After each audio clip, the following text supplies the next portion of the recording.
Harold and Kumar Go to White Castle is a movie starring Kal Penn of Van Wilder fame and John Cho, who played Milk Guy Number 1 in American Pie. Now, before anyone complains, I will note that he went on to play Milk Guy Number 1 in American Wedding as well, and was never heard from again. Anywho, this movie is about two friends who get stoned and develop an unwavering desire to crave their hunger at White Castle. Of course, if you're not stoned when you're watching this, you'll be able to appreciate Harold's secret crush on his hot next-door neighbor, and Kumar's rebellious nature towards his father and older brother's wishes for him to continue their medical tradition. The plot takes place in one night, and takes the characters and viewer through plenty of weird situations, which makes it a great watch all around. Except the excess about a restaurant that we don't have in California. Lame!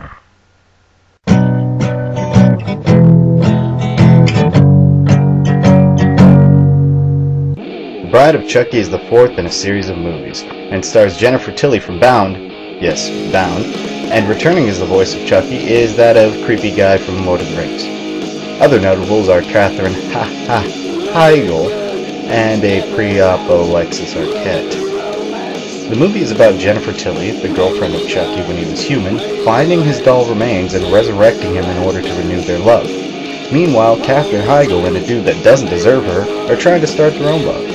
So Jennifer Tilly is turned into a doll, and then some stuff happens with Katherine Heigl. And then Jennifer Tilly does some things which lead to running into Katherine Heigl. Jennifer Tilly needs something from Katherine Heigl, but she doesn't want to give it to Jennifer Tilly. So Katherine Heigl has to think of a way not to give what Jennifer Tilly wants to her. Unfortunately, neither of them become naked. But it was alright.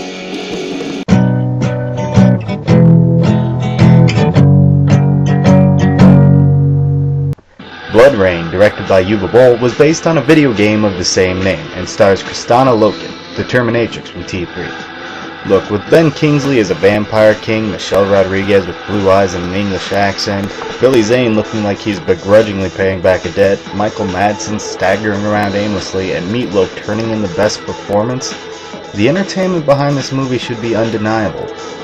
Seriously.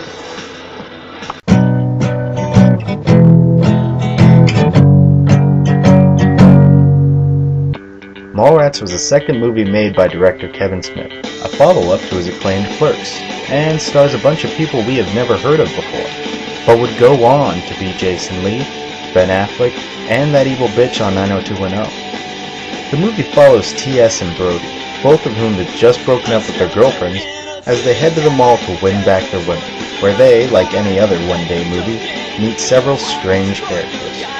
The only real downside to watching this movie is knowing that it made it okay to actual Mallrats to continue being giant douchebags. And for that it shall burn in hell. 3 nipples.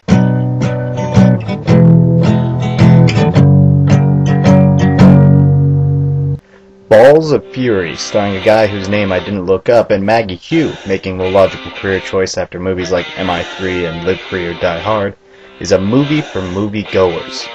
After Randy Daytona loses in the Olympics as a child prodigy to that dude from Reno 911, 20 years later he's contacted by George Lopez in an effort to bring down Christopher Walken by entering his ping pong tournament. As much of a joke as this movie seems to be, the inclusion of talent like James Hong, Jason Scott Lee, Maggie Q, and Cary Hiroyuki Tagawa lends some credibility that Balls of Fury at least paid them enough money. But come on. Diedrich Bader as a male sex slave? I mean, if that's not hot, then I really need help.